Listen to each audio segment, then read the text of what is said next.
Fala senhores, bom dia, boa tarde, boa noite, sejam bem-vindos para mais uma aula de Direito Penal. Para quem não me conhece, professor Jefferson, tá? Vou estar ministrando as aulas de Direito Penal, parte geral, parte especial, tá bom? Inicialmente gostaria de agradecer ao convite do professor Mourão para estar aqui ministrando a aula para vocês, dizer que é uma honra estar participando aí da construção dos sonhos de vocês, da realização dos sonhos de vocês. Hoje é 19, falta 57 dias para a prova de vocês. Gostaria de desde já desejar uma boa prova, uma boa revisão. Ah, professor, dá tempo de revisar? Lógico que dá, filho. Agora que é a hora de revisar. Pegar aquela matéria que você tem dificuldade e massificar o conhecimento daquela matéria, tá bom? Essa é a hora de só arredondar, tá? Arredondar aquilo que está quadrado ainda na cabeça de vocês, tranquilo? Então, sem perder tempo, senhores, já vou trazer vocês para a lousa e vamos iniciar a matéria. Como eu disse, vai ser uma aula de direito penal com relação à sua parte geral. Trataremos aqui dos princípios do direito penal. Conceito, tá? Princípios são valores fundamentais que inspiram a criação e a manutenção do sistema jurídico. No caso dos princípios penais, eles vão orientar a atuação do legislador na elaboração da legislação penal e do operador do direito em sua aplicação. A função dos princípios aqui, senhores. A função dos princípios é limitar o poder de punir do Estado. Ponto interessante. Por quê? Porque é o seguinte, senhores. Limitar o poder de punir do Estado. O Estado aqui, senhores, ele por natureza, considerado arbitrário. Tá? Ou seja, se não tiver limite, faz merda, tá? Faz merda. O Estado, senhores, ele invade a esfera da liberdade do indivíduo. Então, o direito penal ele é visto como instrumento de contenção do Estado, que vai tolher o Estado ao máximo, visando a liberdade do sujeito. Tranquilo? Vamos lá. Princípios relacionados com a missão fundamental do direito penal. Princípio da exclusiva proteção aos bens jurídicos, tá? Proteção de bens jurídicos. O que vai tratar aqui? O direito penal deve servir apenas e tão somente para proteger bens jurídicos relevantes. Quem falou isso, professor? Klaus Roxin, tá? Ademais, nenhuma criminalização é legítima se não busca evitar a lesão ou perigo de lesão ao bem juridicamente determinado. Impede que o Estado utilize o direito penal para proteger bens ilegítimos. Tá? Aqui eu abro um parênteses para vocês aqui, O que seria bens ilegítimos para o direito penal? Bens que não merecem a proteção do direito penal. Seria que, por exemplo, eu criminalizar o pensamento? Sim, pensamento é tido como um bem legítimo, tá? Pensamento, intenção. Que mais? Questões morais.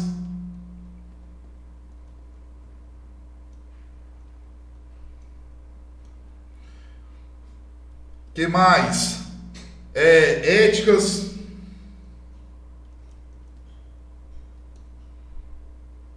Ideológicas.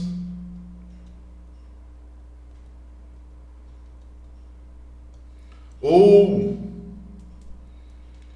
de finalidade política.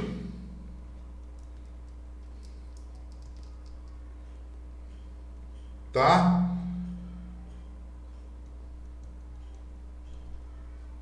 Dessa forma, o princípio da proteção aos bens jurídicos defende que o direito penal deve servir apenas para proteger bens jurídicos relevantes, bens jurídicos indispensáveis ao convívio em sociedade. O que significa isso aqui, senhores? Seguinte, o princípio da proteção aos bens jurídicos, eu vou analisar se aquele bem jurídico merece a proteção do direito penal, tá? Se realmente ele trata-se de um bem jurídico relevante para a sociedade ou até mesmo para a vítima. Tranquilo? Então, antes de aplicar o direito a uma situação de proteção ao bem jurídico, eu devo observar se ele tem relevância ou não. Tranquilo? Em outras palavras, seria isso, tá, senhores? Continuando aqui.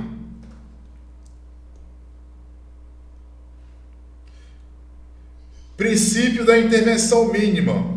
Introdução.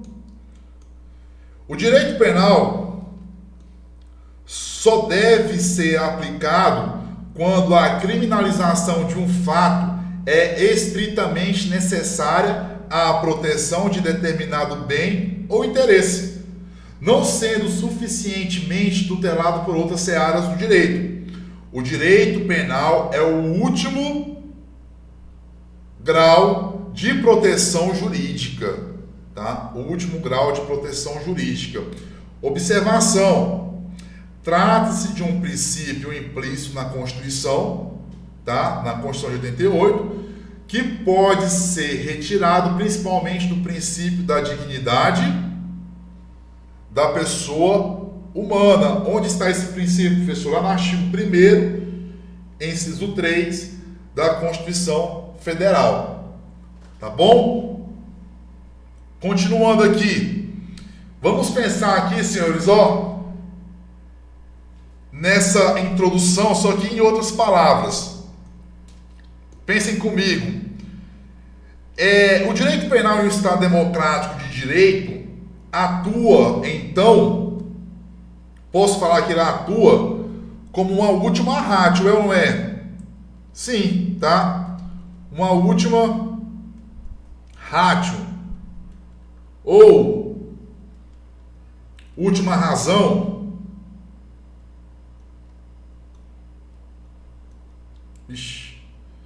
Última razão ou última saída.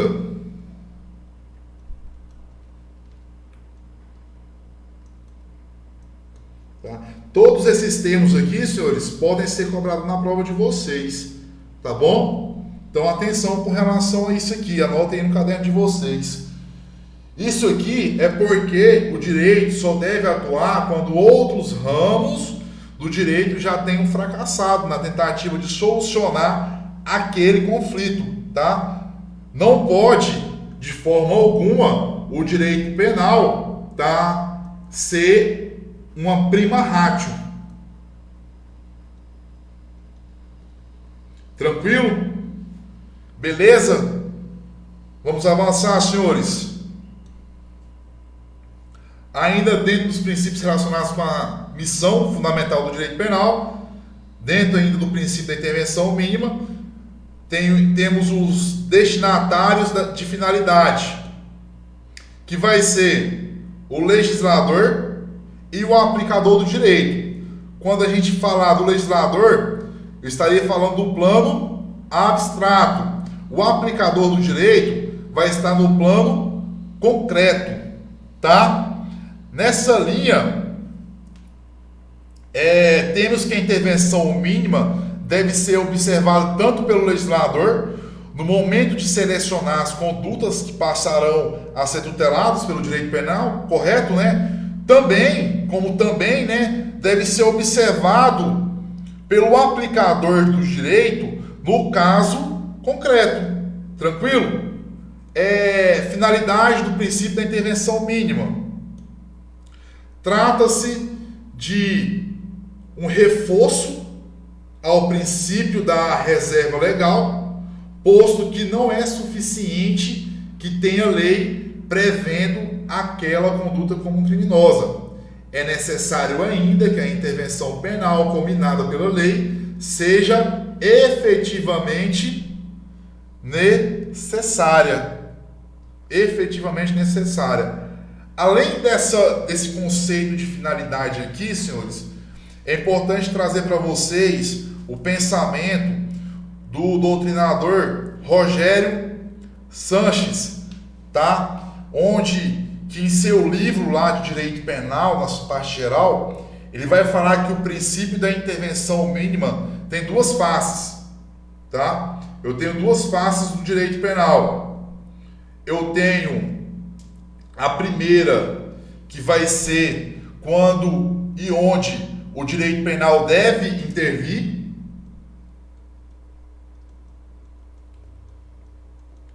E aqui eu estarei falando da neocriminalização.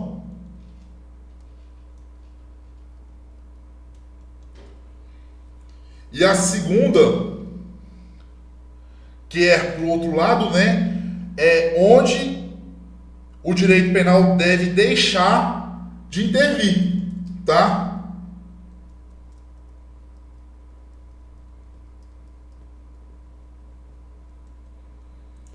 E aqui eu vou estar falando do Instituto do Abolition Criminis. Tranquilo? Em outras palavras, o princípio da intervenção mínima, ele vai trazer onde e quando eu aplico o direito penal, eu crio uma conduta, eu tipifico uma conduta como uma conduta criminosa, tá? E também onde e quando eu deixo de aplicar o direito penal, tá bom? Eu deixo de tratar aquela conduta como criminosa, de acordo com a evolução da sociedade, aquilo que era considerado, senhores, crime há 80 anos atrás, hoje não é mais. A sociedade evolui e junto com a evolução da sociedade, o direito penal deve evoluir também, correto? Tá bom? São tradições que mudam, são modos de pensar que muda, tá bom? Tranquilo? Continuando. Dentro do princípio da intervenção mínima, senhores, nascem dois outros princípios. Eu tenho o princípio da fragmentariedade e o princípio da subsidiariedade, tá bom? Eu tive o cuidado de montar um quadro para os senhores, para vocês compararem os dois princípios e não confundirem na hora da prova, tá? Quando a gente fala do princípio da fragmentariedade, ele prevê que somente devem ser tutelados pelo direito penal os casos de relevante lesão ou perigo de lesão aos bens jurídicos fundamentais para a manutenção e o progresso do ser humano e da sociedade, tá? O princípio da fragmentariedade, senhores, ele é direcionado ao legislador no plano abstrato, quando da eleição das condutas, da eleição de condutas que devem ou não ser tipificadas. Já o princípio da subsidiariedade, ele está ligado à autonomia do direito penal. Somente após se constatar que outros meios de solução social dos conflitos não são aptos a dirimi-los, é que serão utilizados modelos coercitivos de que dispõe o direito penal, tá bom? O princípio da subsidiariedade, ele direciona-se ao aplicador do direito, no plano concreto, devendo ser aplicado apenas quando todos os demais ramos se revelarem impotentes. O crime já existe, mas precisamos saber se a aplicação é necessária no caso concreto. Senhores, ao analisarmos esses dois princípios, é nítido a diferença aqui, né?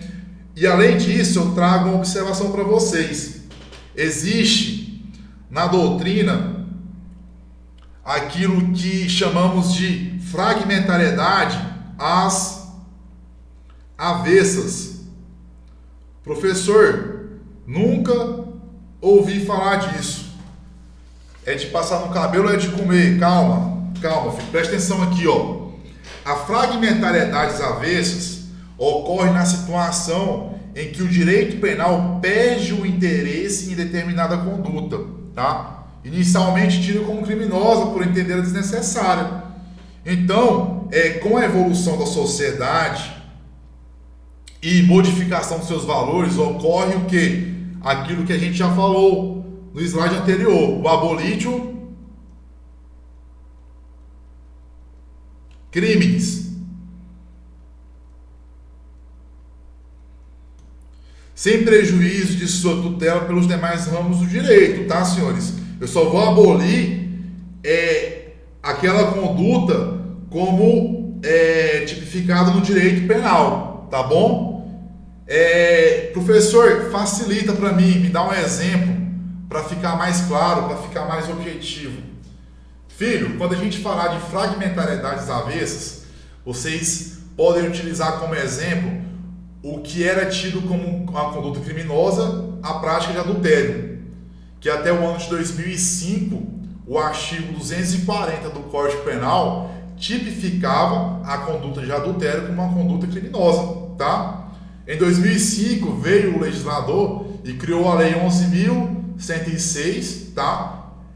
Abolindo a prática de adultério como uma conduta criminosa, ou seja, eu deixo de tipificar aquela conduta como uma conduta criminosa. Professor, por que ocorreu esse fenômeno? Por que isso acontece? Cara, pensa, se em pleno ano 2024 a gente fosse tratar a conduta de adultério como um crime, a balbúrdia que seria, a bagunça que seria, o crime de adultério, ou a prática, melhor, de adultério, que não é mais uma conduta criminosa, né? A prática de adultério tornou-se uma conduta comum. Ela não é uma conduta ilegal, ela é imoral, não deixa de ser imoral, né? Mas não é uma conduta mais tida como ilegal. Eu não tenho mais uma tipificação penal que criminaliza essa conduta. Isso aí, senhores, é um exemplo, tá, de aplicação do princípio da fragmentariedade às avessas. Tranquilo? Professor, aí com relação à subsidiariedade, tem alguma observação? Senhores, a subsidiariedade, vocês vão perceber aqui que dentro da subsidiariedade, a intervenção penal fica condicionada ao fracasso dos demais ramos do direito, funcionando como soldado da reserva, e esse termo ele é cobrado em prova, tá? Então vocês devem anotar. Anotem aí. Soldado da reserva. Tranquilo? Existe aqui, senhores, um ponto interessante. Existe uma decisão interessante aqui no STJ, dentro do julgado HC 197-601, lá do Rio de Janeiro, tá? Onde foi trazido o seguinte texto, Atente-se a essa redação, senhores, o direito penal deve ser encarado de acordo com a principiologia constitucional. Dentre os princípios constitucionais implícitos figura o da subsidiariedade, por meio do qual a intervenção penal somente é admissível quando os demais ramos do direito não conseguem equacionar os conflitos sociais. Senhores, tranquilo? Passamos a régua aí com relação ao princípio da intervenção mínima, tá? E os seus dois outros princípios que decorrem da intervenção mínima, que é a fragmentariedade e a subsidiariedade, tá? Continuando, ainda dentro dos princípios relacionados com a missão fundamental do direito penal, temos o princípio da insignificância ou da bagatela.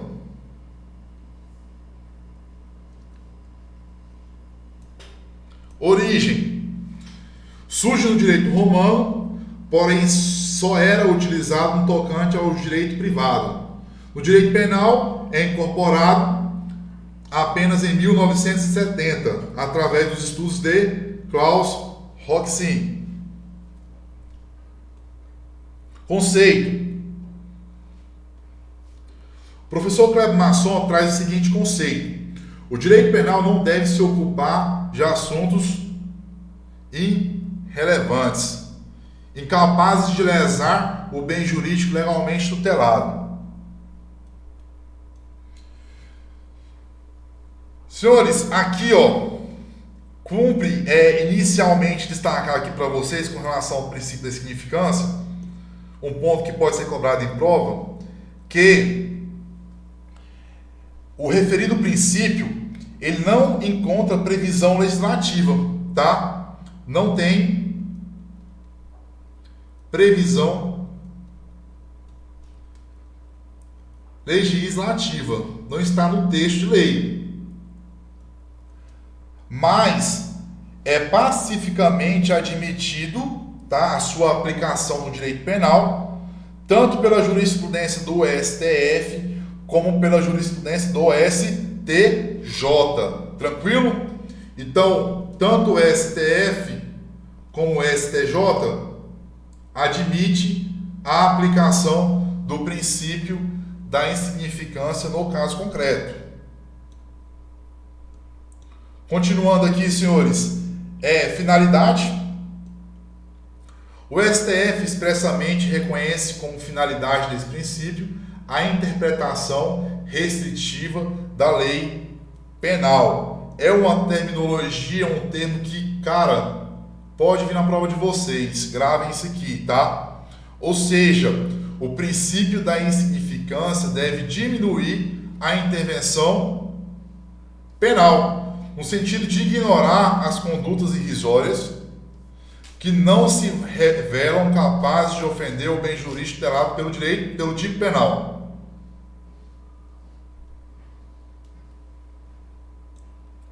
Natureza jurídica é uma causa de exclusão de tipicidade ou uma atipicidade material, ou seja, torna o fato atípico por ausência de tipicidade material. Professor, que é isso? O que é tipicidade material? Existe isso dentro do direito? Existe, tá? Eu vou traduzir isso aqui para vocês, senhores. Dentro do direito penal, quando a gente fala de tipicidade, a gente tem que é a tipicidade penal, né? Penal, que ela vai ser formada de tipicidade formal mais tipicidade material.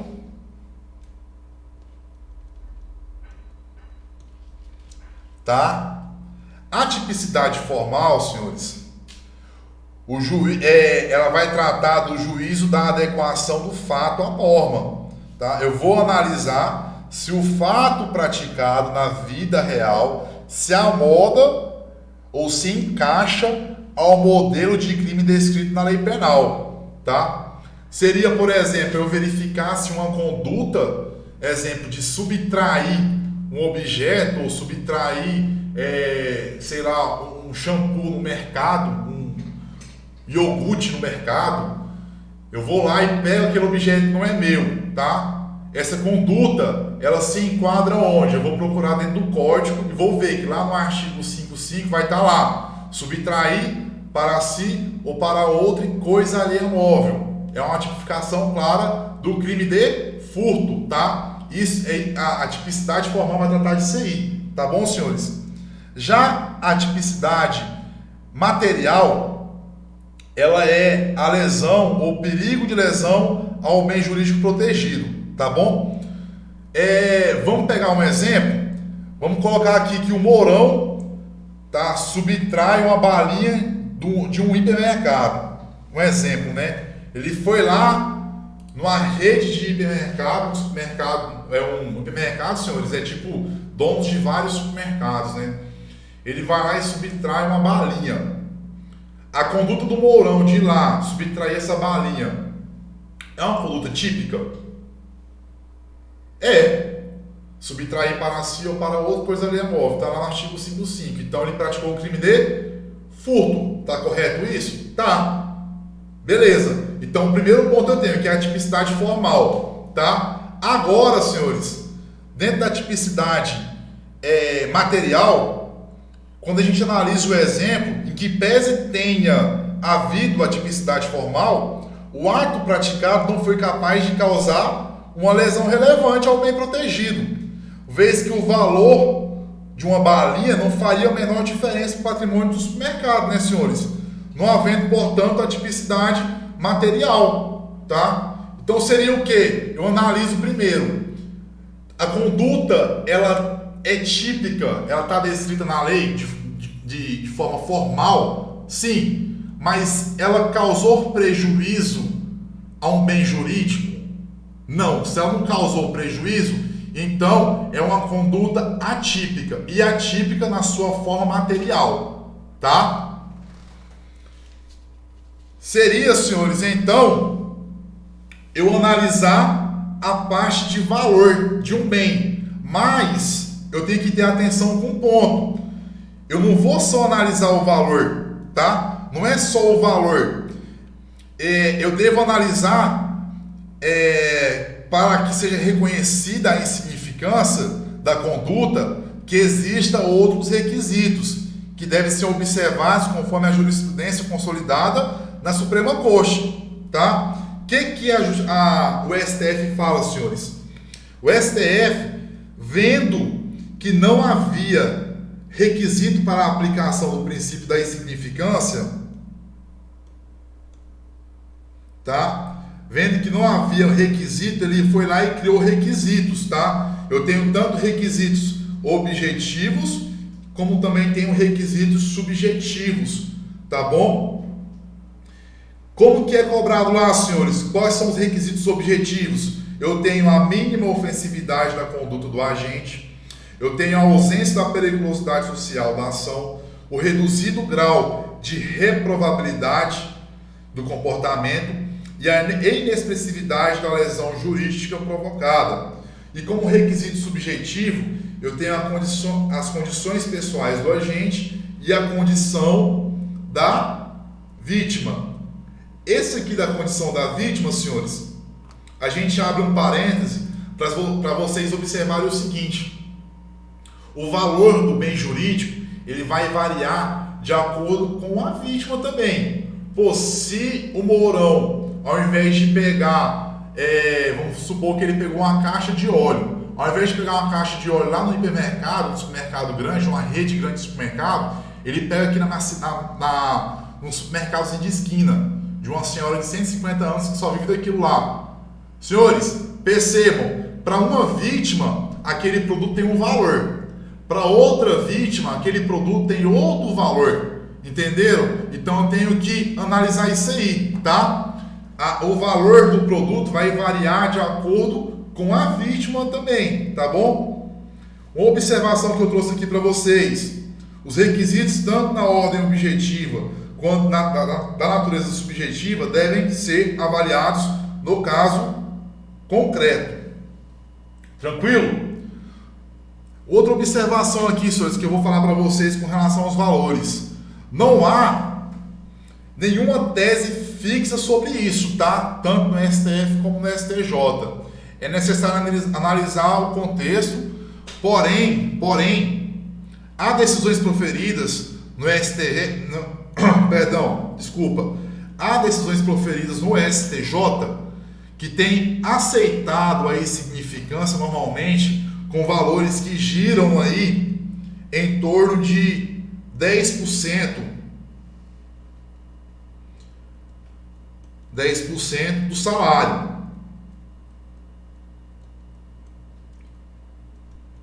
Do salário mínimo, tá bom?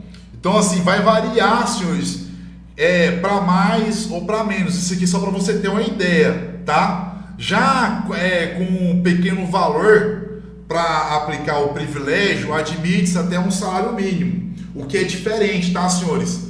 Eu tenho a insignificância e eu tenho um pequeno valor para a aplicação do privilégio. Na insignificância é causa de atipicidade material, eu deixo de aplicar a pena, não há crime, tá? Já no pequeno valor, eu não deixo de aplicar o crime. Continua sendo crime, só que eu vou ter o privilégio, a diminuição da pena, tá bom? Então não confundam a insignificância com o pequeno valor. Quando eu falar de insignificância, os senhores vão lembrar que é 10% de um salário, com variação para mais ou para menos, de acordo com o STJ, tá? E para a aplicação do privilégio, por exemplo, no crime de furto, tá? Eu vou analisar no valor de até um salário mínimo, tá?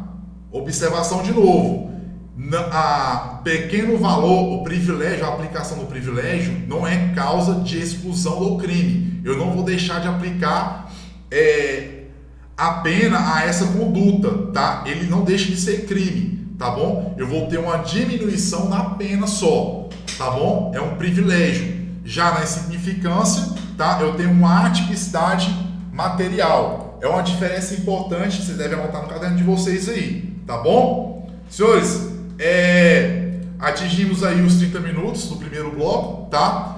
Aguardo vocês no próximo bloco, a gente vai dar continuidade na análise dos princípios do direito penal. Tranquilo? Avança, fiquem com Deus, tá bom, senhores? Reconhecemos a nossa dependência do Senhor.